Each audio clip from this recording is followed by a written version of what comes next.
bienvenue à cette masterclass donc, du mouvement Impact France. Donc sur le thème de la sobriété. Je me présente, je m'appelle Julie Coutou, en fait je suis chef de projet à la LPO. Est-ce que vous connaissez la LPO? Ouais, tout le monde? Je crois que ça m'arrive jamais. Donc la LPO, on est une association de protection de la nature. Moi je fais partie de la LPO Aura, donc c'est la LPO régionale, et même je suis la délégation de Romardèche, donc ouais, je suis d'ici. Et le cœur de projet de notre association, c'est de faire revenir la nature au cœur de la société. Et moi, le cœur de mon travail, c'est même de leur faire revenir en ville. Donc j'accompagne notamment les collectivités et les entreprises pour intégrer la biodiversité sur leur site, mais aussi dans le cadre de leur activité. Donc du coup, quand le mouvement Impact nous a proposé d'animer cette masterclass, on était très contents. Et c'est tout à fait en adéquation avec, avec nos objectifs, notre mission d'accompagner les entreprises vers plus de sobriété. Alors du coup, c'est tout. Donc le mouvement Impact a un référentiel en fait, qui permet de se situer, de s'évaluer. L'impact score que vous pouvez réaliser en ligne. Et ça vous permet d'avoir une référentiel, de savoir quel est votre impact écologique et social et ainsi aussi pouvoir suivre votre transformation. Pour ça, il y a vraiment grand principe d'action et notamment l'impact écologique, et c'est un peu pour ça qu'on est là aujourd'hui. On va parler de tout ce qui est mesure empreinte de carbone, réduction d'empreinte carbone, impact sur la biodiversité, l'utilisation des ressources naturelles et l'économie circulaire. Voici le déroulé, on en parlera un petit peu plus tout à l'heure. On a la chance d'avoir 3 intervenants aujourd'hui. Je vais faire dans l'ordre. Thomas est le guest, donc t'appelles le petit quick. Ah si. Donc de l'entreprise 1083. Laetitia, qui nous accueille aujourd'hui, donc Laetitia Vandelval, je le dis bien? Vandeval, ok. De la Amazona qui nous accueille donc aujourd'hui. Et Marco de la Corte de le Grenade. Grenade. Oui, comme ça, on s'embête pas si c'est là où le... Du coup, on est parti pour une grosse heure, je vais essayer de me tenir 1 heure ensemble. Nos intervenants vont nous présenter un petit peu leur parcours. Après, il y aura un temps de questions, pour leur questionner sur les parcours. Et puis après, on pourra faire un petit temps d'introspection aussi, savoir ce que tout ça vous procure comme émotion ou comme idée, et on pourra partager tout ça ensemble. Est-ce que le programme vous va? Ouais. Et bien c'est parti. Peut-être honneur aux dames. Laetitia, est-ce que on peut commencer par vous? Est-ce que vous pouvez vous présenter votre entreprise et peut-être vos motivations aussi pour cette démarche de la sobriété? J'ai combien de temps pour développer? Alors, on va dire que le temps de présentation, 30 minutes, à vous 3. Plus les temps d'échange, il y a d'autres questions aussi, donc là on peut partir sur 3-4 minutes pour la présentation. Très bien. Bon, déjà bienvenue à tous, vous êtes ici sur notre écolieu, on est arrivé là il y a 1 mois et demi, donc on est encore un petit peu en travaux, mais on est très heureux de vous accueillir, c'est le premier événement officiel qu'on accueille sur l'écolieu. Je cherche Lucie du regard, elle s'est carapatée pour continuer à organiser, mais on est très content de lancer, parce qu'on veut vraiment ouvrir les portes de cet écolieu et le faire vivre, mais ça on aura une visite tout à l'heure, donc je pourrai revenir plus en détail là-dessus. L'Amazona, c'est une entreprise que j'ai créée il y a 12 ans, j'avais 25 ans à l'époque, et j'ai eu l'idée de faire des lingettes démaquillantes, lavables et efficaces juste avec de l'eau, un produit inexistant à cette époque-là sur la planète, du moins selon mes recherches Google, et tout est parti de là. Et en créant ce produit, par réflexe, les 10 lingettes, alors c'était un joli petit coffret en bois avec 10 lingettes à l'intérieur et un filet de lavage, et les 10 lingettes, je les mettais dans un sachet en plastique, dans la petite boîte. On était en 2010, on mettait tout dans du plastique, à l'époque c'était une évidence, pour des raisons de propreté, d'hygiène. Et un jour j'ai compris que j'avais acheté 100 sachets, 1000 sachets, je me retrouve avec 1000 sachets en plastique sur mon bureau, et je comprends que quelqu'un est en train de les fabriquer quelque part dans le monde à cause de mon idée écologique. Donc j'en dors pas trop bien de la nuit. Le lendemain, bye bye les sachets en plastique. Et du coup, sur tous les développements de produits suivants, je me suis posé un maximum de questions pour essayer de faire le mieux possible. C'est pour ça que toute la marque L'Amazona, enfin toutes nos marques chez L'Amazona sont véganes. On fait au maximum Made in France et avec des ingrédients les plus locaux possibles et bio. On parlait des savons tout à l'heure. On a réussi à faire des savons avec un sourcing 100% à moins de 800 km autour de la savonnerie, ce qui est vraiment pas évident. On pourra en parler avec des professionnels, c'est un sacré challenge. Donc voilà comment est né le projet l'Amazona. Puis après, il a bien grandi. Donc de 2010 à 2015, j'étais toute seule à la tête de ce petit projet qui a grandi tranquillement. Et en 2015, en France, on a accueilli la COP 21.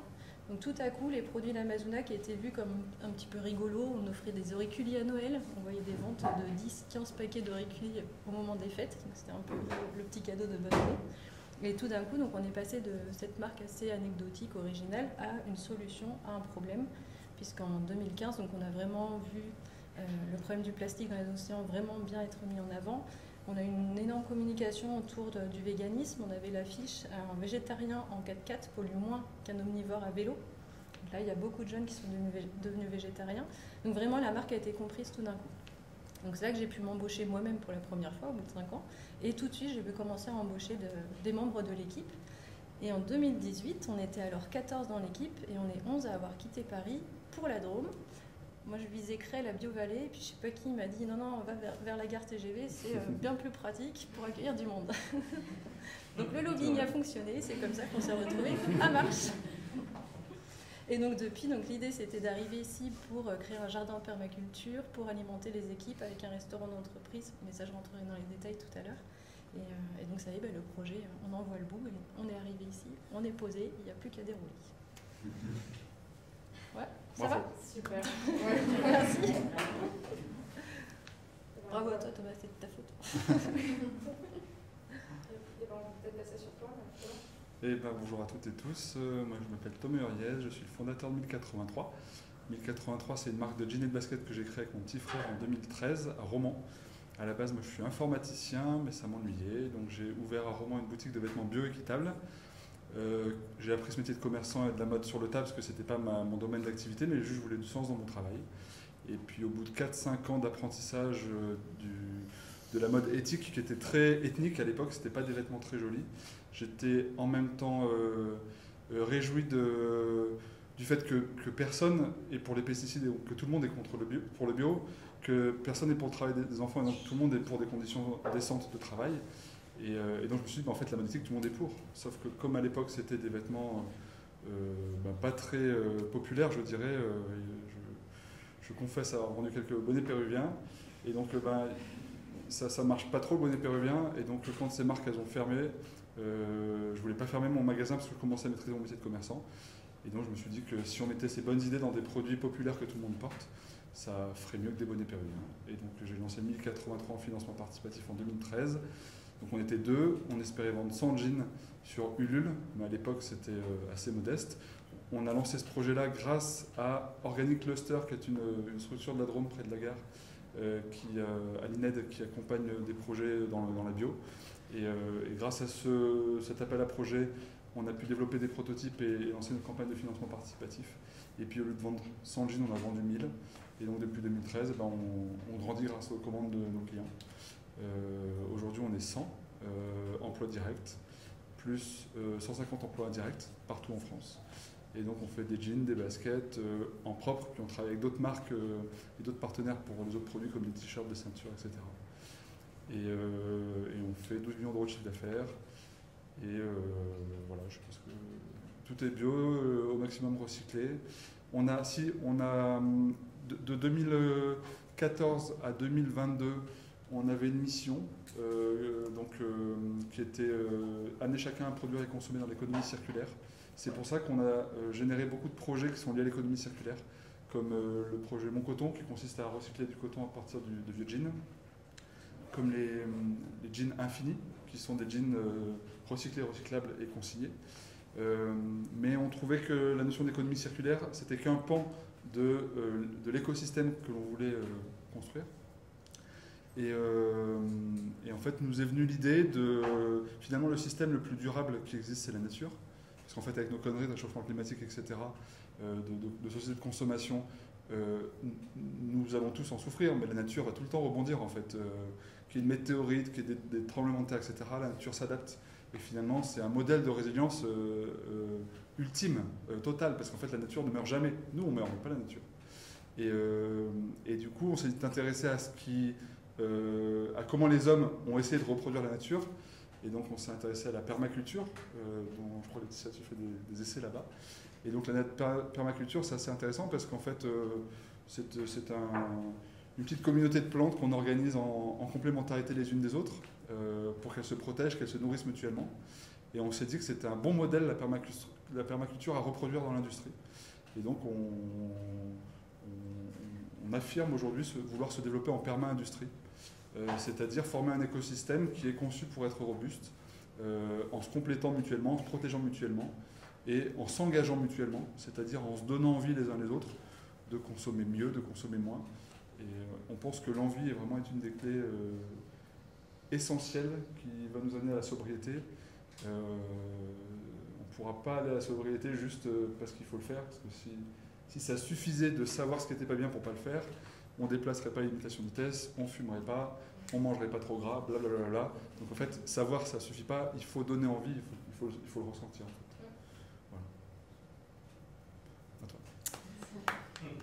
fait. Alors du coup, il faut que je donne l'histoire aussi, c'est ça. Alors moi je m'appelle Marco,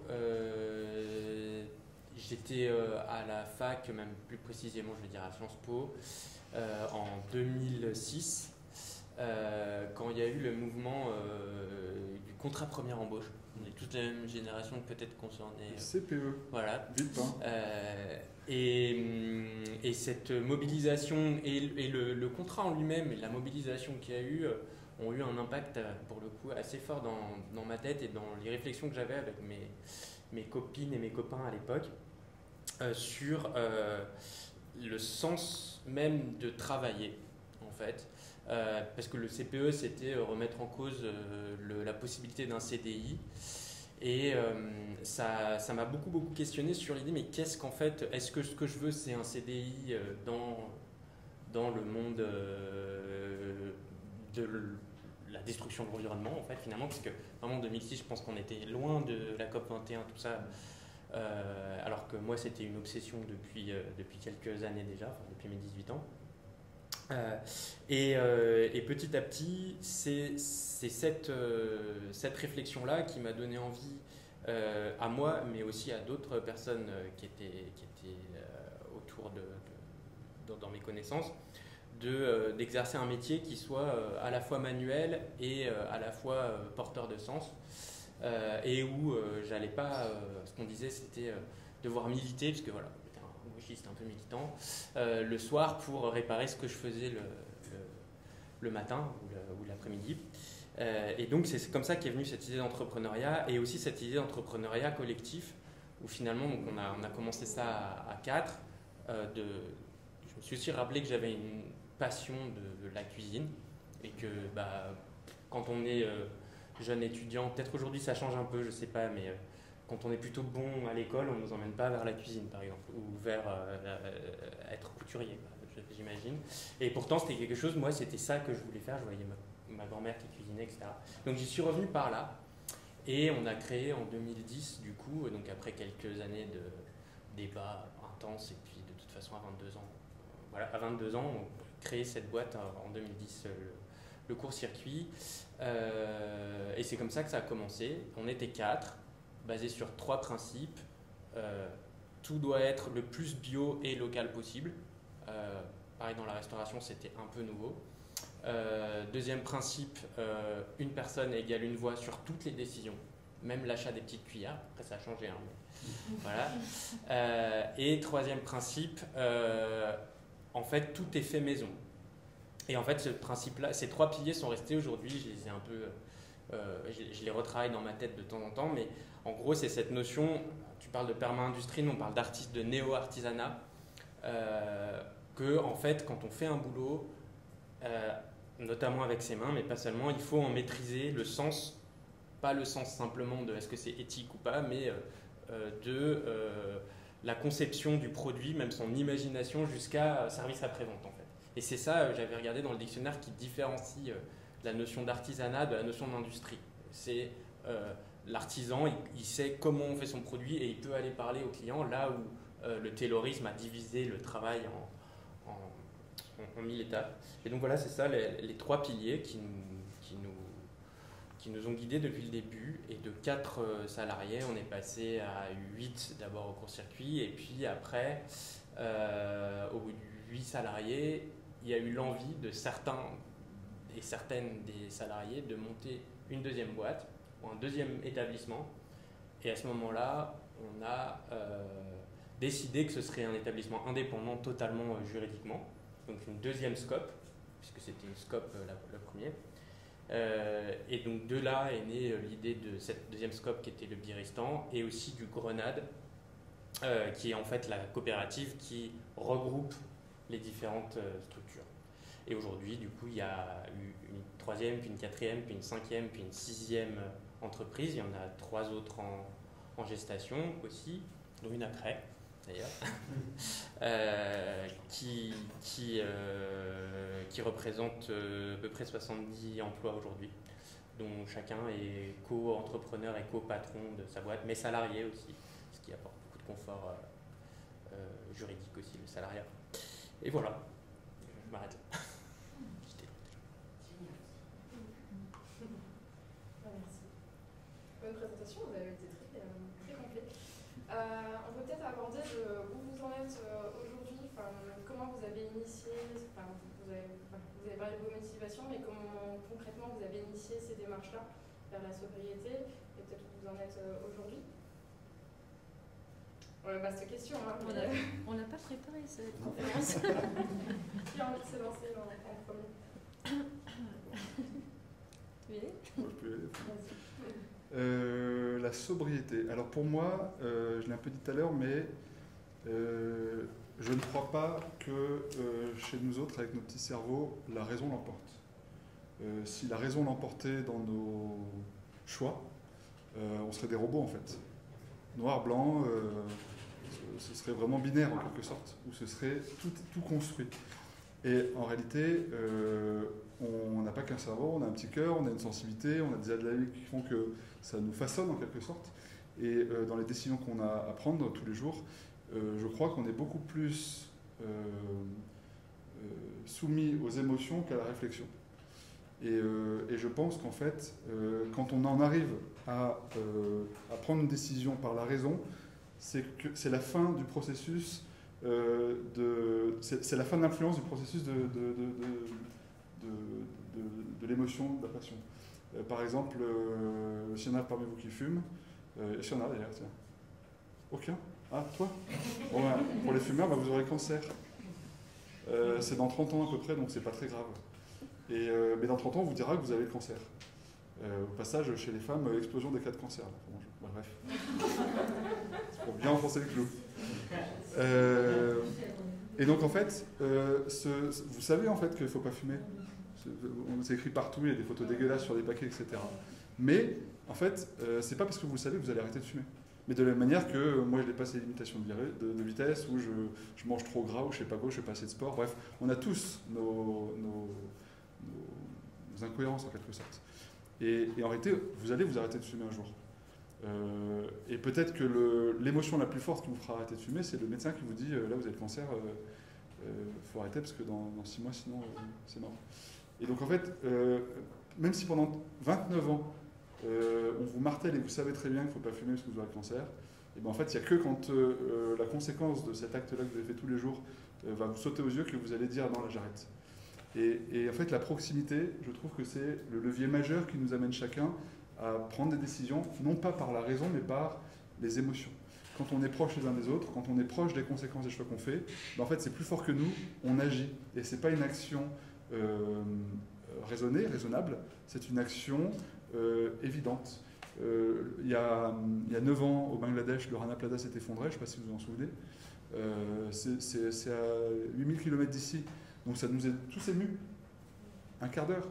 Puis après, on a zappé, puis après, on n'était plus émus.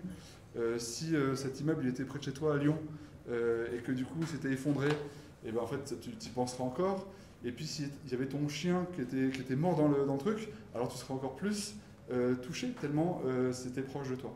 Et tu t'en souviendras encore et tu pleurais en passant peut-être sur cette rue-là de Lyon parce que ça t'aura ému. Et bien sûr que depuis tu aurais boycotté les marques dont tu aurais trouvé les étiquettes dans les décombres tellement ça t'aurait touché. Et, alors qu'on sait très bien que ces marques, elles font de la merde, mais parce que ça te touche, c'est plus fort que toi. Et donc moi, je crois beaucoup à la proximité, parce qu'en fait, elle arrête de nous faire croire que c'est par la raison qu'on gagnera. Je crois vraiment que c'est par les émotions, en fait, par l'envie.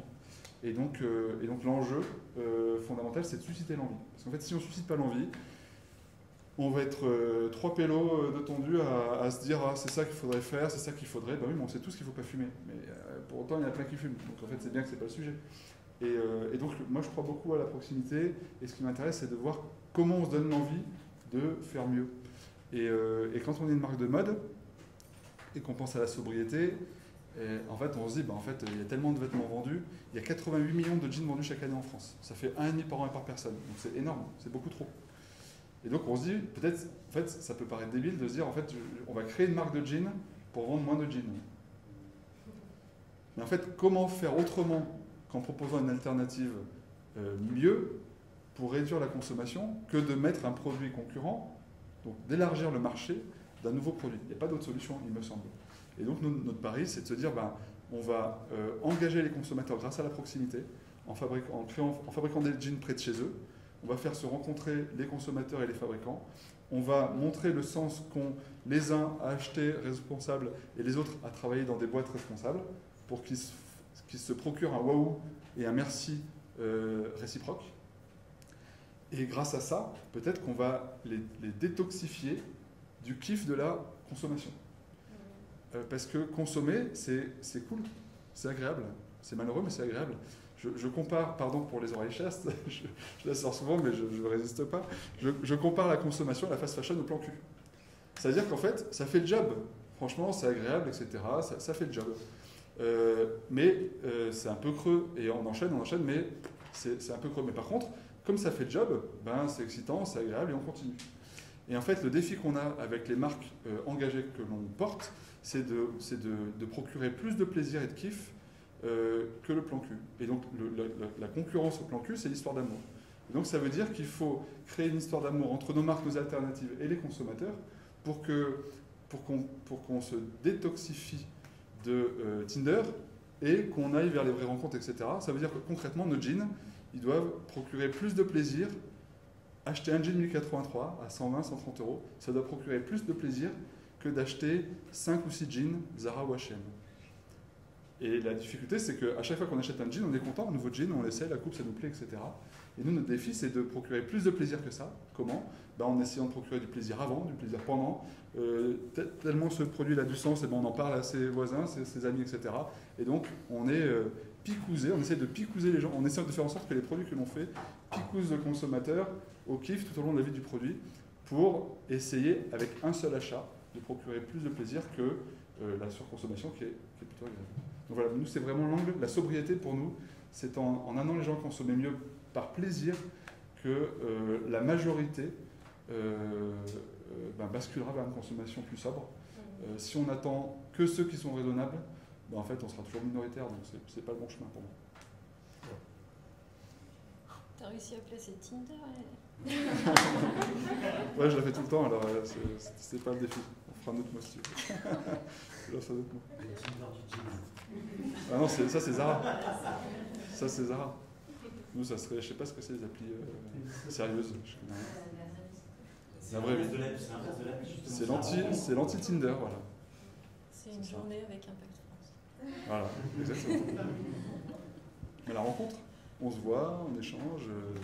C'est mieux que si on était tous derrière nos ordi avec un webinaire, c'est pas pareil.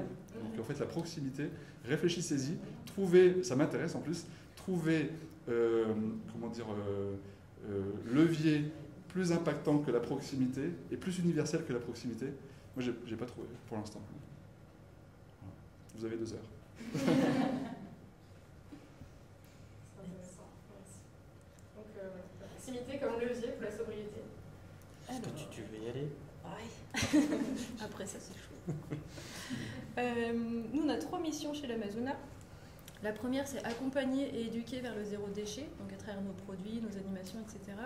La deuxième, c'est être un laboratoire d'idées inspirantes. Donc on veut que chaque personne au sein de l'équipe se sente assez à l'aise pour proposer des idées. On a quelqu'un en logistique qui a proposé une idée à l'innovation, par exemple. On veut qu'il y ait cette liberté-là.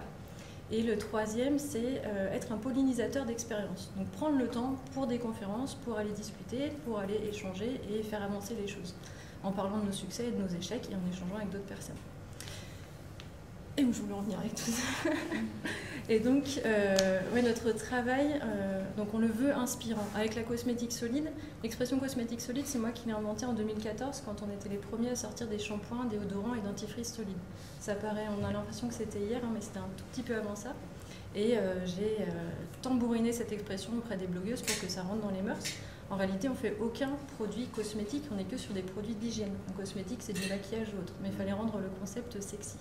Donc je l'ai répété, maintenant ça y est, c'est rentré dans les mœurs, et la cosmétique solide a pris de la place, et L'Oréal est venu nous copier, où on a inspiré L'Oréal. Et on sait que c'est vrai, puisque les responsables market de DOP sont venus nous voir sur le salon Made in France pour nous remercier, parce que franchement, la marque elle est trop cool. Et un an après, le shampoing solide DOP arrivait dans les rayons. Donc c'est un pari qui est en train d'être gagné, parce que nous, on reste tout petit. On est très content de ce qu'on a comme activité, mais on est ridicule. Tu parlais du nombre de jeans vendus en France chaque année. Les shampoings, c'est 475 000 bouteilles vendues par jour en France. Donc on a encore de quoi faire. Hein. Maintenant, aux appros, tu peux y aller. Et donc du coup, on a réussi à avoir cet impact sur L'Oréal en montrant qu'il y avait un marché. Et c'est là qu'on va réussir à faire changer les choses. Et là maintenant, donc, sur la partie produit, on ne veut pas créer de nouveaux besoins, donc on va continuer à ajouter des nouveautés, à reformuler grâce aux nouveaux ingrédients, mais on ne va pas avoir une gamme qui va passer à 300 produits d'ici 5 ans. On a les revues d'innovation bientôt. Et donc du coup, vraiment sur le catalogue L'Amazona, sur le catalogue The Green Emporium ou Qui Suis Pu, la marque qu'on a lancée la semaine dernière, on n'a pas vocation à remplir la totalité des rayons. Qui Suis Pu, ouais, je vous montrerai ça tout à l'heure.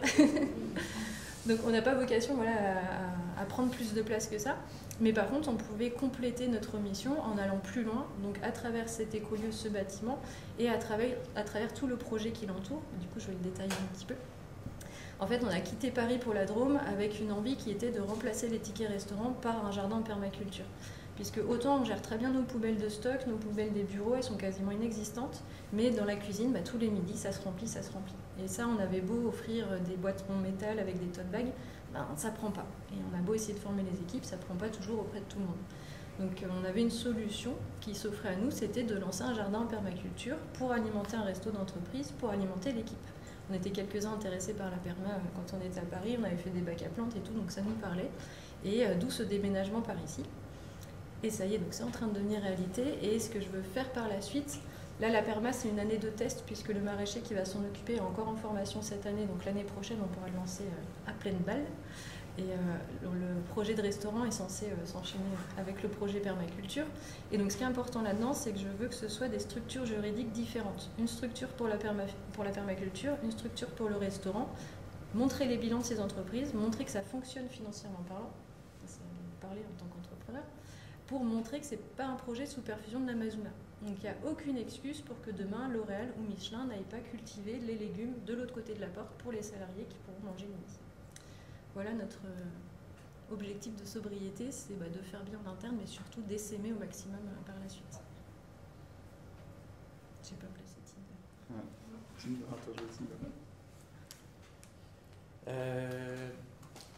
Alors moi je voulais vous parler peut-être d'un corollaire de tout ce que vous avez dit par rapport à ce que tu disais sur le fait d'être un laboratoire d'innovation, notamment via vos salariés, et puis cette histoire des émotions aussi, c'est intéressant. Mais moi je suis un grand militant, comme je vous l'ai dit tout à l'heure aussi, de la démocratie au travail et de la démocratie comme levier en fait de sobriété. Comme levier d'innovation, comme levier de aussi alerte lancée, et comme levier aussi de remise en question de la stratégie de l'entreprise. Et du coup, nous, voilà, pour nous, cette question de l'écologie, de la sobriété environnementale, mais tout comme de l'impact social et des conditions de travail, etc., il est forcément relié à la démocratie, puisque chez nous, ce sont les salariés qui ont le pouvoir et qui réfléchissent toutes les semaines à que ce soit l'achat des petites cuillères, comme je l'avais dit tout à l'heure, à la stratégie d'investissement à 3 ans ou même à l'essaimage d'une nouvelle coopérative quelque part. En fait, oui, les émotions ça compte, mais la rationalité ça compte aussi. Et justement, quand on demande à quelqu'un de choisir, à n'importe quel salarié, si on vous demandait demain, est-ce que la boîte elle doit investir, elle doit avoir un produit plus bio ou moins bio, en fait, c'est très très difficile si quelqu'un vient proposer en réunion où en fait l'approvisionnement de la viande il est pas top, il faut j'ai trouvé un autre approvisionnement, il est plus cher, mais il est 1000 fois plus impactant, enfin moins impactant environnementalement parlant. C'est quand même, ça commence à devenir compliqué rationnellement de venir lui dire oui, même rationnellement de venir lui dire oui, mais la boîte elle va couler si on fait ça. Parce que du coup, c'est ça qui amène l'étincelle de ok, donc oui, effectivement, on va perdre 3 points de marge, donc comment on fait? Et c'est là que ça met en place le deuxième pilier, celui de l'artisanat, c'est-à-dire que comme les gens connaissent leur métier, ils vont dire ok, donc oui, c'est vrai, là tu nous emmerdes avec ton truc, mais en même temps, c'est vrai, on sait qu'il faut qu'on le fasse, donc on va trouver une solution. Par exemple, la viande, ça coûte plus cher. Est-ce qu'on va réduire encore globalement la proportion de viande dans nos menus? Parce qu'on n'a aussi pas toujours... Enfin, il y a aussi eu parfois des propositions de supprimer totalement la viande, mais il y avait des arguments plutôt d'accessibilité, de pouvoir diversifier la clientèle, etc., qui avaient été donnés. Donc je donne cet exemple de la viande. Ça peut être l'exemple aussi du compost, du traitement des déchets. Donc quand on a commencé, on n'avait pas de solution pour ça. Donc les 3 premiers mois, on balançait nos épluchures. Je parle de 2010, hein, donc ça posait de questions à personne. Mais justement, c'est comme ça qu'est arrivée l'innovation. C'est quelqu'un qui est arrivé, qui a dit « Moi, il y a un client qui m'a dit qu'il faisait un compost dans son jardin. On ne peut pas lui amener ses trucs. On ne peut pas lui amener les épluchures en compost. » On a dit « Oh, compliqué, etc. » Il a trouvé la solution. Et une fois qu'il amène une solution, on ne peut pas dire non. Et il n'y a aucune raison de dire non d'ailleurs. Tout ça pour insister voilà, sur peut-être ce point-là en plus, hein, parce que bien sûr l'envie est importante, toute cette notion d'inspiration. Et j'avais envie d'apporter ce vecteur qui, du coup, j'ai vraiment la sensation que si je m'étais considéré comme à plein de fois dans ces réunions, j'aurais pu être celui, si j'avais eu le pouvoir, en fait, qui freinait finalement l'innovation. Alors que, comme je vous l'avais dit, mon but c'était et en fait, très, très rapidement, on n'est pas à la page de tout ce qui peut exister. On n'a pas toujours l'énergie, on n'a pas toujours cette envie d'arrêter de fumer, comme tu dis, tous les jours. Par contre, autour de la table, il y en a toujours un ou une qui a plus la fibre, etc. Sur cette, et la volonté de trouver la solution qu'il peut y avoir. Donc, ce serait un petit peu cet aspect-là que je voulais, que je pourrais... qui serait pour moi la porte d'entrée. Et surtout, aujourd'hui, il y a 2 aspects. Il y a le côté comment on amplifie le sujet et il y a comment on le rend acceptable socialement. Et donc notamment, je pense que la transition écologique ou même la planification écologique, on utilise le mot qu'on veut, dans les entreprises et pour les travailleurs. Alors on parle d'entreprises qui ont une raison d'être axée sur la sobriété quelque part, nous 3. Mais il y a plein d'entreprises qui vont devoir le faire contre leur business model.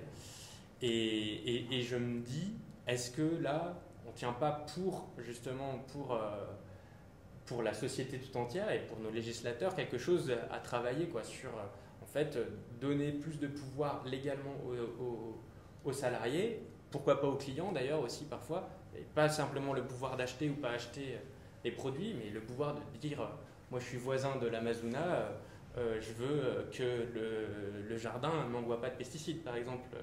Alors, pour le coup c'est accordé, mais si c'est plutôt l'entreprise d'à côté qui en a rien à faire, on est impacté. Moi je me suis installé dans le coin, je suis une victime des pesticides sans l'avoir su quand j'ai acheté ma maison. En fait, je trouve ça scandaleux de ne pas avoir mon mot à dire sur le business de l'agriculteur d'à côté de moi, puisqu'en fait j'en suis tout autant victime, voire plus que lui, puisque lui il vient 2 fois par semaine, pardon. Moi j'y suis tout le temps et je respire tout le temps ce qu'il m'envoie je suis un peu énervé parce que ça me touche, comme tu dis, ça me touche personnellement, forcément. Mais néanmoins, voilà, nos clients, quand ils se plaignent de notre pollution, qui est plutôt sonore et qui est parfois réelle, et en fait, c'est normal aussi qu'ils aient un mot à dire, dans le respect, bien sûr. Et donc, pour moi, cette notion de enlever le pouvoir des entreprises à leurs propriétaires, ou plutôt, peut-être, je ne veux pas dire non plus qu'il faut leur enlever la propriété, mais presque, est quand même quelque chose à mettre sur la table aujourd'hui, quoi. Voilà. La notion de propriété en France, c'est quand même un vaste sujet. Oui, mais alors... Ok, tu me relances en chef. Ce qu'on va faire, c'est que ça va être la dernière question. Là, c'est très intéressant ce que vous nous dites, c'est qu'on voit que clairement, en fait, finalement, les collaborateurs, ça peut vraiment être un vecteur, voire un moteur de la transition, en fait, et que c'est vraiment des forces qu'on peut mutualiser. Là, on va peut-être essayer de rentrer un peu plus dans le concret pour cette dernière question. Peut-être des exemples que vous pouvez nous donner d'actions pour réduire votre empreinte carbone ou votre impact sur la ressource ou pour favoriser la biodiversité sur le site, par exemple. Et voilà, quels ont été vos outils pour les mettre en place? Peut-être que vous en êtes aujourd'hui, faire un point d'étape. Voilà. 2-3 minutes chacun pour finir là-dessus. Puis après, il y aura les questions. Ça pèse. Bon, moi je vais spoiler le point de 15h du coup, mais on est là dans un bâtiment à énergie positive. Donc un bâtiment qui doit produire plus d'énergie qu'il ne va en consommer. Les outils pour y arriver, c'était être accompagné par 5 bureaux d'études. Et donc on a mis en place tout un tas de choses, mais ça je garde pour après quand même. Donc on va vraiment, on est très frugal en utilisation d'énergie et on va en produire avec des panneaux solaires sur le toit. Donc on va pouvoir alimenter tout le village de Marche avec les panneaux. Et l'enjeu il est surtout sur notre consommation à nous. Et là vous voyez, il ne fait pas très chaud dans la pièce, ça va, ouais. Et pourtant, il n'y a pas de clim. Donc, ça marche. C'est le premier test grandeur nature. Okay. Et c'est cette idée, du coup, ça t'est venu de toi, d'un de tes collaborateurs, enfin, le projet, ce projet-là? Moi, mon grand regret sur le projet de l'écolieu, c'est qu'il n'ait pas été plus partagé avec les salariés. Mais en fait, la première pierre a été posée entre deux confinements, puis ça s'est enchaîné pendant les confinements et ça a vraiment fait tout rater en termes de partage avec l'équipe. On s'était fait une journée en mois de janvier pour choisir les couleurs des bureaux, mais partiellement en visio. C'était vraiment pas l'énergie qu'on aurait dû partager sur le chantier. Ça, c'est le regret. Mais là, ça y est, on est en train de compenser tout ça.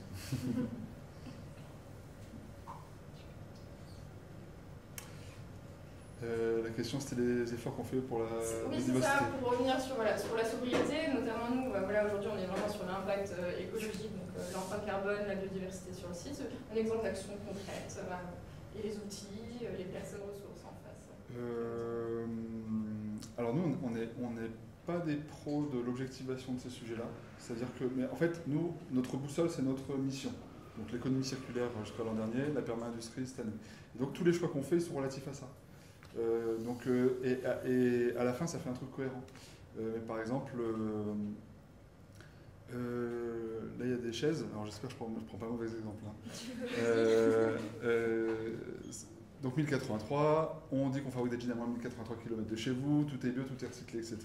Si vous venez chez 1083 et qu'on tombe sur une chaise Ikea que vous avez chez vous, la chaise va être un média dissonant de ce que dit la marque, et donc ça va dégrader la crédibilité que vous nous donnerez, parce que juste on a acheté une chaise de merde. Donc en fait ça veut dire que la chaise est comme toute l'entreprise en fait, ça veut dire que la chaise est un objet politique, puisqu'en fait elle fait une partie du monde dans lequel on vit et que l'on construit, et c'est un média aussi. C'est un média qui peut rentrer en résonance ou en dissonance avec le projet de l'entreprise. Donc même une chaise a son importance, même des poubelles, etc. Et donc quand on réalise que tout est engagé, tout est politique, et que tout est média ou tout est communication, en fait, ça force à la cohérence. Parce que sinon, on est fragile des questions qu'on ne sait pas poser. Tant qu'on se pose la question, c'est pas grave si on n'a pas la réponse à tout. Si on ne trouve pas des ordinateurs fabriqués en France, c'est pas grave, on a cherché, on est capable de l'assumer, de l'expliquer. Par contre, si on ne cherche pas et qu'il y a un type qui dit « mais si, regardez », et là, du coup, ça parasite en fait la démarche. Et donc, pour moi, il suffit de réaliser que tout est politique et tout est média pour se diriger vers une comment solution. Assurer cette cohérence En la cherchant partout systématiquement. Alors, c'est de la formation des équipes, le partage de ce projet. Je ne sais pas, peut-être Romain et Alexia sauraient mieux dire que moi, mais c'est la culture de l'entreprise qu'on a. On l'a fortement à Romans parce qu'on a grandi lentement à Romans. On était 2, il y a 9 ans, on est une bonne trentaine aujourd'hui. Par rapport à l'usine des Vosges qu'on a repris il y a 3 ans et demi, où ils étaient 120, et puis on les a repris, ils étaient plus que 27, et là on est remonté à 30 de plus, donc 60. Là, il n'y a pas ça fait tellement d'à-coups, il y a tellement une culture industrielle qui leur est propre dans un département textile qui est très touché par justement les délocalisations, etc., qu'en fait la culture 1083 n'y est pas encore beaucoup. On le fait petit à petit, mais il faut du temps en fait pour que ce bon sens d'une mission commune avec une responsabilité que l'on consent parce qu'on s'aperçoit que tout est politique et tout est média, ça amène tout le monde à une forme de cohérence. Voilà, je pense que je ne sais pas quelle est la marque de chaussures de Romain, mais je pense qu'il va avoir du mal à venir avec. Si il se dit oh là là c'est génial mes nouvelles Nike ou je sais pas quoi, mais en fait il va se dire bah merde en fait je peux pas. Voilà. Tu fais du mauvais coton toi, je vois tes chaussures. Non je rigole. Mais c'est pour dire qu'en fait, automatiquement on se met en lumière dans ce contexte, dans ce jus-là. Et donc je pense que c'est l'amorce du jus qui est délicate, mais une fois que le jus est lancé, finalement, c'est du bon sens partagé pour tout le monde. Et du coup, c'est agréable. C'est pas bien. Je suppose que la position ne doit pas être évidente, typiquement pour l'entreprise des Vosges, de débarquer sans avoir un ton moralisateur, mais au contraire leur apporter les ressources et la vision. Il faut leur faire envie, il faut leur montrer que c'est cool. On revient sur leur envie. Voilà. Et il faut aussi lutter contre le « Ah mais on n'a jamais fait ça » ou « Ah mais c'est comme ça ». Ça j'en peux plus, mais c'est comme ça, on peut en parler aux voilà. Et après, pour rebondir sur ce débat que je sentais que tu avais envie d'amorcer, moi je suis d'accord avec le fait que ça serait bien que les entreprises n'aient pas de propriétaire. Parce qu'en fait, s'il n'y a pas de propriétaire, ce qu'il faut savoir, c'est que quand on crée une boîte, nous, c'est pas toi, mais nous deux, on est majoritaire dans la boîte. Si on la vend, en fait, pour créer cette boîte, on n'a pas mis beaucoup d'argent, on n'a pas pris un gros risque, on a mis quelques milliers d'euros. Et donc là maintenant, c'est des grosses boîtes, plus grosses qu'avant, elles valent plus cher. Donc en fait, on pourrait être millionnaire si on voulait. C'est pas trop ce qui nous intéresse, j'imagine. En vacances. Mais voilà, en vacances. Mais imaginons qu'on veuille vendre et que quelqu'un la rachète. Lui, il va pas mettre 5 000 euros pour démarrer. Il va mettre 5 millions d'euros. Mais du coup, comme il va mettre beaucoup d'argent, il va attendre à avoir un retour sur investissement. Nous, on s'est créé notre job, en fait, avec ces aventures respectives. Mais les investisseurs ou les nouveaux propriétaires, eux, ils ont besoin d'un retour sur investissement parce qu'ils ont mis beaucoup d'argent. Et donc, parce que l'entreprise valait quelque chose. Et puisqu'elle vaut quelque chose, ça veut dire qu'une partie de l'argent qui a permis de racheter l'entreprise doit être remboursée en quelque sorte, parce qu'il a fallu faire un emprunt généralement. Et donc, une partie de la richesse que l'entreprise a créée ne sert plus à développer l'entreprise, mais sert à rembourser le prêt qui a permis de racheter l'entreprise. Et ça c'est parce que l'entreprise a un propriétaire. Et donc, je te rejoins là-dessus. Par contre, là où je ne te rejoins pas, c'est que je ne crois pas en l'égalité. Je pense que l'égalité est un cas impossible de l'équité. Je crois beaucoup plus en l'équité. Et de la même manière que je ne crois pas à un système très vertical où il y a un Dieu qui décide et tout le monde s'exécute dessous, je ne crois pas au modèle horizontal où tout le monde voit la même chose. Parce qu'une équipe, si on aime l'équipe, si on aime travailler en équipe, ça veut dire qu'on est différent. Et si on est différent, eh ben oui, on n'a pas le même poids sur certains sujets parce que justement on se complète. Et donc moi, je pense que le modèle horizontal ou vertical, pour moi, je n'y crois pas trop parce qu'en fait, c'est deux extrêmes. Et j'aimerais qu'on trouve chez 1083, c'est ce qu'on cherche en tout cas, un modèle qui soit ni l'un ni l'autre ou et l'un et l'autre. Parce qu'en fait, je crois beaucoup plus en la diversité d'une équipe avec des responsabilités différentes et assumées qu'à des gens qui donnent leur avis sur tout. Alors que peut-être il y a un champion de la petite cuillère dans l'entreprise et que moi qui suis nul en petite cuillère, et en fait, j'ai pas envie de court-circuiter finalement le champion de la petite cuillère qui est à côté. Et donc c'est la seule nuance que j'apporterai. Et voilà, Oui, mais c'est une nuance que je partage et qu'on a fini par comprendre parce que c'est une anecdote hyper fondatrice chez nous, l'anecdote de la petite cuillère, puisqu'on s'était engueulé sur savoir s'il fallait en acheter 50 ou 100. Et même dans un café qui a que 3 mois, c'est quand même anecdotique. Et ça devait être peut-être 5 €, quelque chose comme ça. Mais justement, en fait, pourquoi c'est une anecdote qui est devenue importante? Parce que justement, ça revient exactement à ça, c'est que l'égalité, ça ne veut pas dire tout le monde fait la même chose et tout le monde décide de tout. Ça veut dire simplement que tout le monde a la même valeur dans l'entreprise. L'égalité, c'est une égalité de principe. C'est pas une égalité en tout temps, tout moment, sur chaque instant. Il y en a qui savent mieux faire quelque chose et qui donc, savent mieux ce qu'il faut faire. Néanmoins, la culture de l'entreprise et la culture démocratique de l'entreprise fait qu'à un moment donné, quelqu'un sait que s'il a envie de dire quelque chose sur un sujet, même s'il n'est pas censé être l'expert du truc, c'est qu'il y a une bonne raison. Et c'est hyper intéressant ce que tu dis sur la propriété d'entreprise, parce que en fait la question c'est pas tellement justement que les premiers pas, et je vais quand même réussir à rebondir sur cette question, c'est comment on pérennise ça.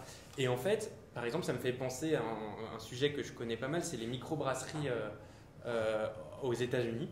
En fait, où il y avait plein d'entrepreneurs qui ont fait des bières super, certaines bio, certaines en tout cas qui ont disrupté le marché américain il y a 20 ou 30 ans. Et en fait, comment ont réagi les grands industriels? Ils ont tout racheté en disant maintenant vous continuez à faire ça, au moins on rachète les marques, etc. Et ils ont réussi à pérenniser le système de la brasserie artisanale en la rachetant, en fait. Exactement ce que tu dis, en fait. Et les gars se sont dit c'est trop bien, je continue à faire. Mais par contre, ils ne pouvaient plus développer comme ils voulaient. Ils n'avaient plus le pouvoir sur leur propre outil de travail. Ils avaient juste touché le chèque. Et du coup, en fait, voilà, ça c'était un peu pour rebondir sur ce que tu dis. Et au niveau des outils, je crois qu'on est un peu pareil. C'est-à-dire que, en fait, la question d'avoir, par exemple, beaucoup de la stratégie carbone avec bas carbone, avec le bilan carbone, et puis les outils, etc., ben ça, c'est très command and control, si vous voulez. C'est-à-dire, en gros, on va mesurer, on va mettre un plan d'action et on va l'appliquer. Et ben, dans des entreprises qui sont dans leur ADN, en fait, je pense, constituées par cette sobriété et cette démocratie, ça a du mal à marcher. En fait, ça ne prend pas comme ça prend par le bas, ça prend en 3D, parce que justement, c'est pas si horizontal que ça. Ça prend ici, tiens, on sent qu'il faut faire cette chose-là à ce moment-là. Et je pense que la question, c'est comment, quand même, on remet un tout petit peu, on se remet en question grâce à des outils comme ça maintenant, quand même, chez nous, où, par exemple, j'ai entendu à Magmatera quelqu'un qui dit « Mais pourquoi on ne fait pas des bilans carbone aux Grenades ?» Donc, en fait, ça va peut-être réarriver par le bas. Et parce qu'il dit « Moi, j'ai un pote, il fait des bilans carbone. » Donc, je dis « Bon, on verra sur les potes, parce que moi, je pense qu'il faut qu'on fasse… Si on le fait, on fait un appel d'offres, tout ça. Mais ça pas forcément ton pote, mais… mais n'empêche que, voilà, il avait été sensibilisé et il a amené ça à la réunion de Magmatera, qui a dit « Ah tiens, il faudrait qu'on le fasse à l'échelle du Grenade, etc. » Et donc, le sujet est mis sur la table maintenant. Et en fait, parce qu'il y a un petit peu cette tendance parfois de se dire, en fait, on ne sait pas effectivement finalement où on en est de ça. Donc, c'est peut-être la juste combinaison pour savoir comment on change d'échelle là-dessus. C'est à la fois d'avoir ancré ça dans l'ADN de l'entreprise vue comme un système vivant, si on veut, et en même temps, quand même, apporter un peu de rationalité à tout ça. Enfin, c'est dans l'équilibre des deux, à mon avis, que ça doit se faire. Mais attention, je pense quand même à pas trop partir vers bon, alors on va faire un bilan carbone. Ça mobilise pas, je pense, ni l'intelligence pratique des gens, ni l'intelligence émotionnelle, quoi. Ça, c'est clair. Après, je pense que ça dépend de la structure. Des structures qui sont quand même avancées dans cette réflexion-là, certaines ne le sont pas du tout. Elles ont vraiment besoin d'outils concrets. En fait, faut les déproprier, c'est tout. Je plaisante. Okay. Si c'est bon pour vous, on va peut-être passer aux questions, si vous en avez. Ouais. Moi j'ai une question justement pour rebondir sur, je reviens un peu sur la mise en place de la biodiversité, qui est une question qui me parle beaucoup. Où effectivement on voit chez chacun d'entre vous j'imagine aussi, en fait un cap qui est assez clair. La démocratie, le zéro déchet, la perma-industrie. Donc en fait on voit effectivement ceux qui ont mis en place ce type de politique ont un guide, ont un cap. Et en fait, j'ai une question qui est finalement, au-delà de montrer l'exemple, ce qui est déjà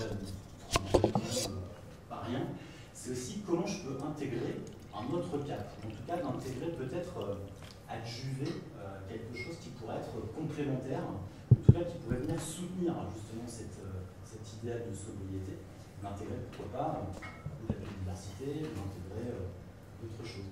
Est-ce que vous pensez que c'est jouable? Et si oui, comment on peut arriver à intégrer ça?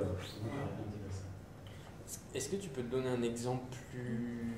En fait, aujourd'hui, le cap de chacun, pour vous, est clair, et de se dire, bon, ok, une fois qu'on a impulsé ce cap zéro déchet dans l'entreprise, ben, on va essayer d'intégrer un autre cap qui va être effectivement d'intégrer, de développer la biodiversité sur mon site, ou de développer la biodiversité, comment dire, d'une autre manière par rapport à l'expédition par exemple, l'expédition des produits, et je me dis, bon, bah, je vais effacer l'impact carbone à cet endroit-là. Et en fait, d'arriver, parce que c'est pas évident, enfin, déjà d'avoir ce cap, encore une fois, je salue, hein, mais en fait, c'est de se dire, enfin, moi, ma question est plutôt de se dire comment je peux arriver à intégrer d'autres caps qui viennent un peu consolider, ou est-ce qu'au contraire, c'est contre-productif? Alors nous, on le fait déjà, en fait, on est en lien avec la LPO, avec Vivien. En fait, on est sur tout un tas de sujets. Et on s'est rendu compte dans notre communication que c'était problématique parce qu'on est sur tellement de biais que du coup le message devenait complètement incompréhensif. Donc on a tout recentré sur le zéro déchet, comme ça c'est simple, c'est clair et on arrive à embarquer un peu du monde. Mais on est sur l'économie de l'eau, on a une énorme cubao sur toute la partie stock, donc l'eau des toilettes c'est l'eau de pluie, enfin, tu vois, on est sur vraiment plein de sujets. On plante des arbres, on ramasse les déchets sur les plages. Mais c'est vrai que c'est juste ce biais communication après qui complexifie la mission. Bizarre, hein? Nous, on ne sait pas si on va y arriver, mais on a démarré par l'économie circulaire parce qu'on pensait que c'était systémique. En fait, non, parce qu'il y a plein de trucs qui ne sont pas embrassés par l'économie circulaire. Et maintenant, on se dit que c'est la perma-industrie en fait, qui est systémique. De bien gérer l'économie, bien gérer les gens, bien gérer l'environnement, si tu gères bien les trois, ben c'est pérenne en fait. C'est durable, vraiment, enfin infiniment durable. Et on ne sait pas si ça va marcher, en fait, on ne sait pas si c'est vraiment systémique, la perma-industrie, on y croit à fond, pour l'instant on ne voit pas d'objection. Quand je vous défie de trouver un truc plus, influent que la proximité, je teste cette idée-là, et si l'une ou l'un de vous me dit « Ah, mais il y a ça », et qu'en fait ça me bouscule, ça me renverse, merci, et du coup ça fait avancer au level suivant en quelque sorte. Et pour la perma-industrie, c'est un peu ça. C'est pour nous aujourd'hui, tel qu'on le ressent et on le vit, c'est systémique. Donc ça embrasse toutes les dimensions. Et c'est l'ambition de ce mot-là et de cette vision-là. Et jusqu'à ce qu'en fait on s'aperçoive que non et qu'il faille progresser encore. Donc si je résume jusque-là, en fait, il y a d'un côté une difficulté à communiquer sur l'ensemble des sujets parce que sinon en fait, on freine l'impact qu'on peut avoir à la fois sur l'environnement de nos semblables. Et de l'autre, il y a aussi des modèles qui finalement basculent, en fait, un modèle qui évolue et qui finalement emporte avec lui les sujets. Quoi. Et en fait, qui va, j'imagine, évoluer avec le temps. Et pardon, il y a une autre dimension, c'est que dans la com dont tu parlais, il y a le fait d'être mal compris, et donc à un moment donné, il faut recentrer. Et il y a un autre problème de nos sujets, c'est que nous, on est convaincus, pas de problème, mais en fait, quand on n'est pas au fait de nos sujets, quelle que soit sa position dans la société, c'est tellement systémique, justement, tous ces enjeux de biodiversité, de réchauffement planétaire, qu'en fait, c'est vertigineux. Et ce vertige, il est désengageant.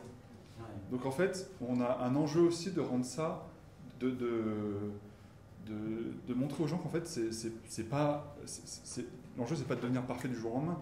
C'est juste de commencer un chemin de cohérence et de vivre, en fait, que c'est cool et agréable. Et ça fait moins peur. Je vous invite à lire mon post LinkedIn à 7h53 ce matin à ce sujet. Il y avait une autre question.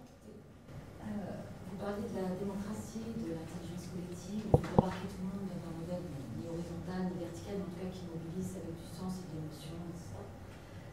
Je me demandais comment vous faisiez, mais pas forcément pour vous, peut-être aussi vous trois. Comment vous faites participer un peu tout le monde? Parce qu'il y a un sujet au recrutement, parce que des personnes qui cherchent du sens dans leur métier avant ou post-Covid, oui. Mais tout le monde n'est pas fait pour apporter ses idées, tout le monde a sa personnalité. Comment vous embarquez? Est-ce que c'est par la formation, l'organisation d'espace-temps dans votre organisation de travail, par l'intégration, par les critères de recrutement? Est-ce que vous avez une idée, méthode, explorer? Vous avez dit formation, et c'est parmi les outils tout à l'heure, je voulais donner ça parce que c'est quand même essentiel. Donc oui, en fait, comme je l'ai dit tout à l'heure, les 3 piliers, c'est écologie, artisanat, donc métier si on veut, et démocratie. Et en fait, il faut former tout le temps sur ces 3 piliers. En fait, il y a des sous-piliers à ces piliers. Et c'est comme ça aussi qu'on peut intégrer des nouveaux sujets. C'est-à-dire que c'est en se formant, en envoyant tel ou tel collègue à une réunion comme ça, où il a dit j'ai vu ça, j'ai envie d'aller y participer, qui va ramener aussi des choses. Et pour les embarquer, les personnes qui ne sont pas faites pour, alors c'est un vrai sujet, mais en même temps, je pense qu'il y a plus de gens qui sont faits pour que de gens qui ne sont pas faits pour. Et pourtant, la plupart des métiers sont pas, des entreprises ne sont pas ultra démocratiques, ou des postes en fonctionnariat, etc. Et pourtant, on s'y adapte aussi. Donc, je le renverserais plutôt comment on fait.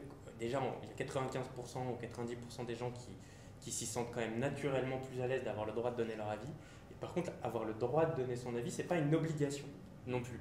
Et justement, c'est pareil, je suis aussi là-dedans, c'est pas t'as rien à dire, t'es nul. En fait, tout le monde est invité à la réunion, tout le monde est payé pour venir à cette réunion, tout le monde sait que s'il dit quelque chose, ça va être entendu, mais tout le monde sait aussi que c'est ok. Mais c'est pareil, ça met du temps c'est comme, ça fait partie du métier en fait. Chez nous, la démocratie et le fait de donner son avis, et ça s'apprend petit à petit comme le reste du métier en fait. Et les autres apprennent aussi, chaque collègue apprend à pas être non plus y compris, le cuisinier senior ou la cuisinière senior, elle va pas se dire le ou la commis est nulle parce qu'elle est lente. Et c'est pareil en démocratie.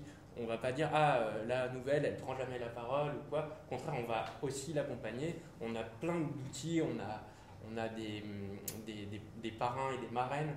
Quand quelqu'un est recruté chez nous, il a une marraine ou un parrain qui l'accompagne tout au long de sa vie dans l'entreprise. Donc, des fois, à un moment donné, ils sont quasiment la même ancienneté.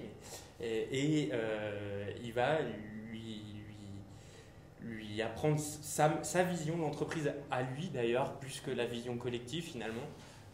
C'est toutes des choses qui ont été inventées au fur et à mesure. Plein de petits outils. Mais pour moi, ça rejoint tout la formation. Et c'est pour ça, d'ailleurs, que Grenade, en fait, qui est la coopérative générale, notre métier principal, c'est la formation, à nous. Donc c'est ce que je disais tout à l'heure, moi je fais de la recherche maintenant, mais je suis consultant formateur de métier maintenant en fait, sur ces questions-là, mais aussi j'accompagne des restaurateurs à faire une carte de restaurant quoi, aussi, parfois, mais la formation c'est vraiment essentiel. Je pense que c'est comme ça qu'on va réussir à faire les choses, c'est en se formant, en apprenant les uns des autres et en mettant ça au cœur du travail quoi.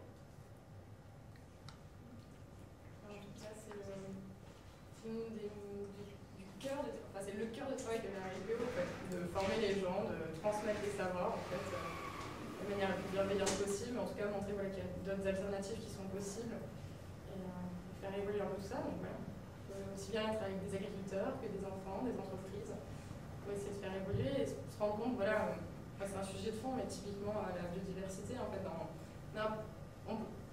ça revient à la racine, en fait, l'écologie, le social, en fait, on va dire il y a 3 grosses racines, on y revient quoi qu'il arrive, donc effectivement, dans vos activités, en fait, n'importe quelle action que vous allez mettre en œuvre, en fait, vous allez revenir à l'un de ces piliers-là. Et c'est important de les garder bien